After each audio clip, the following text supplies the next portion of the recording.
Welcome to our episode of Bargain Saturdays, and this week I decided to take a look at the Crippled Masters, which I got in this collection of martial arts films. And I have to admit, I have a hard time enjoying this film on two levels. The first level is that this is a pure exploitation film, because our main characters are legitimately disabled. They both have underdeveloped limbs because of birth defects. There's probably specific names for what they have, but don't expect me to go into the medical technicalities here, because to a certain extent, it's just like, it is what it is, right? And does anyone really care for their medical histories? I mean, if you want to find out about that stuff, you can look it up online, I'm sure. But, yeah, it's hard to get over the fact this film's exploiting people, trying to kind of sort of curiosity factor from that angle. And then, two, my copy of the film is issues. After about the first hour, the movie starts to freak out and will either cause a complete crash to where we return to title screen, and if you jump over that using like the go-to chapter option, the footage after that, still suffers because you'll like watch a few seconds, that's fine, then it will jump forward several seconds, then be fine again, then keep doing that endlessly. So it's hard to really enjoy like the back half where we watch these guys get their revenge on the evil master they were following, because yes, both of them were bad guys at the start of the film. One of them, had his arms chopped off by the evil master for reasons unspecified, and just doesn't, bleed to death after having his arms chopped off, and he's just thrown on the streets. He doesn't even try to go see a doctor or anything, he goes to a tea house. And one of his arms, grows back a little bit after having it chopped off as well, so, it's definitely, you gotta overlook certain aspects of this film, don't think about it, because they're meant to be a bit, off-kilter, I guess, as well. Which, for something that's meant to be so serious, it feels like it's also trying to be comedic as well, just because it's just so insanely over the top. But, yeah, I just can't get over how exploitative this film is. It really gets underneath my skin, to the point where I just can't enjoy this film that much. It's just why? Add in the fact that some of the most important fights in this film are destroyed by the copy I have, just makes things even worse. But as for a basic plot premise, we start the film off with one guy having his arms chopped off for reasons pretty much unspecified. We're basically just told that, the boss is a pretty cruel son of the gun, and does this sort of thing on a pretty regular basis, where he'll just take out his own guys. And the reason for why he takes them out doesn't have to be exactly clear. After, they disable this one guy and throw him on the streets, and we watch him, get made fun of by the townspeople, because, of course they're jerks to him. I mean, the nicest person he finds in the city makes coffins and sells them to, the bad guys.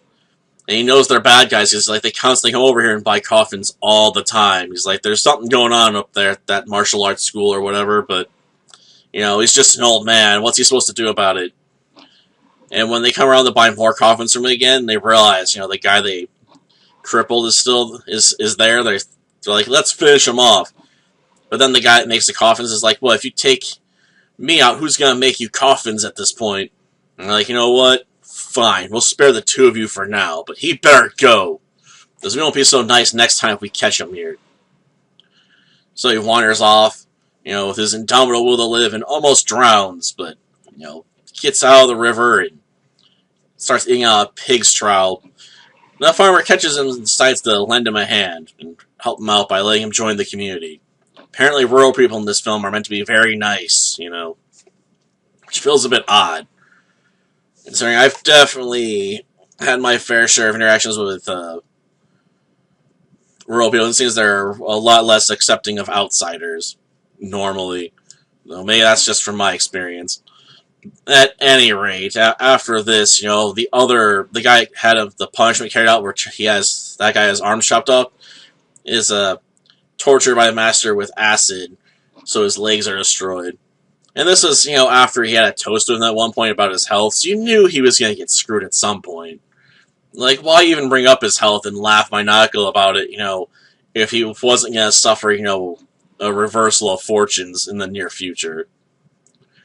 So after, destroying his legs, they throw him off a cliff, But apparently not a very tall cliff because he survives and wanders into the first guy, who decides, he's going to take him back to his home, a cave in the middle of nowhere and start torturing him slowly to death. But that's when, a yoga master pops up, having trapped himself in like a food basket by, stretching himself in a way that he just couldn't get undone without a little assistance. And he decides to train them in martial arts. So we get ourselves a training montage, and then, we move into the end game where we get to watch them try and, draw out the evil master so they can get their revenge. Which, is where the film for me starts to go completely nuts and become unwatchable. Yay. So yeah, I couldn't even enjoy the final fight, but the fights we do get before those battles are pretty ridiculous with the sound effects. Like, they're just like, just throw a sound effect in for punches and kicks. It doesn't have to make sense. Like, even if they're using, a weapon or something, sometimes just toss in that sound effect. Or like a punch or kick. I'm just like, come on, editor. Like, you're going nuts. So I suppose that sort of stuff's why this film has sort of a cult following. Because it's just so ridiculous. It's hard not to laugh sometimes during the fight sequences.